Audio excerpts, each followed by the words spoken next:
I saw you at some protests, at one of the protests. Like, how's in regards to BLM? Because the other members of Temper Tantrum have been active about it, sharing their perspectives on it. How's everything? Well, first, what was your experience with the protest? Um, Did you get shot at? well, no, not this time. Um, it's been a little rough. I guess I'll start from the beginning.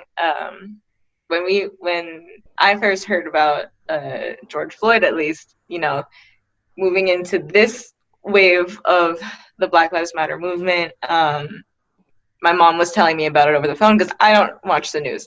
I read about whatever I guess is important, or my mom tells me, because Cliff notes. the news is upsetting. There's a certain um, narrative they push. yeah, exactly.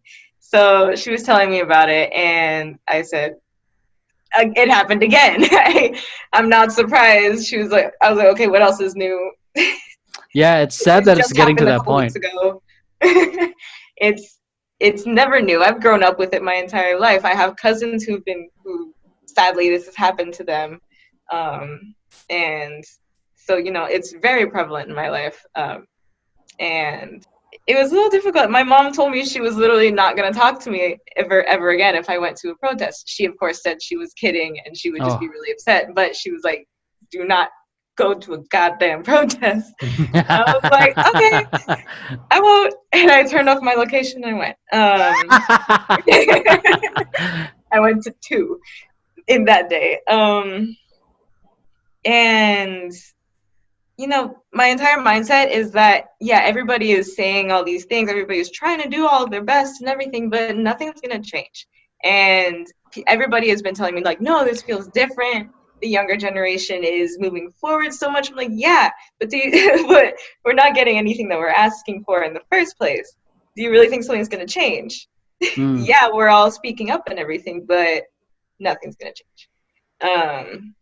Everybody's just aware of it, and I think things can change, but that's only if, I don't know, that's if a miracle happens, I guess. Like, you're even hearing about it on the news. Even more and more things are just coming up and rising to the surface that we should have known about for years upon years, or that is just happening that should have been stopped years and years ago, I guess. Yeah. um and it's been upsetting. I It's been tough to be on my phone at all, Yeah. honestly. Yeah, it's hard because there's a lot of, I feel like, posturing, and a lot of, like, they're doing everything that that no one's asking for. Exactly. It's No one's like, asking for you to spray paint Black Lives Matter on the streets. Who cares?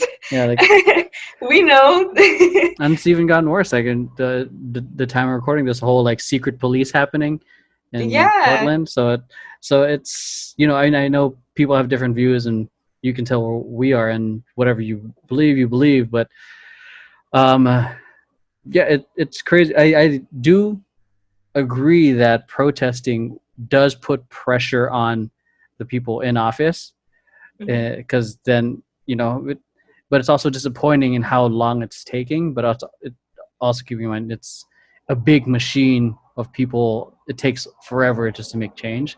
But people have made, like, quick changes. I can't draw any examples right now, but I know, like, outside of the U.S., I think it was in the UK, or maybe Australia or New Zealand, like, the first massacre that happened with guns, they immediately banned guns. Yeah, I believe it was either Australia or New Zealand. I think I remember what you're talking about. Yeah. Yeah, so it confuses me why it takes so long. I don't work in politics. Um, I know a lot of what's happening, because if the leadership it's the job of the leaders in general to set the tone of what's happening, and if the leaders aren't setting the tone that's beneficial for anyone, you know, this is kind of what we have. Like, people, whether it's like BLM, or for people who are just, I'm just gonna go, I don't want to sound like I'm siding with them, even with the protesters, for the no masks. Like, there's always going to be, not every decision the leader is going to make is going to be beneficial, but I It don't know should where at I'm least going. be morally correct. Yeah, but I even think. even with that, moral is so gray. Sorry, I didn't mean to point the finger at you, but like, because then what define moral? Like, is it Christian morals? Is it Human rights, yeah, I would say. like Human rights. Don't let us it's die. so because then I hate that I'm playing devil's advocate because it's so much in my nature. But like, what about abortion and all that stuff? I don't want to get into it, but like, it's just like me thinking of like, what are these what will the other objective, not objective, other perspectives say about all that?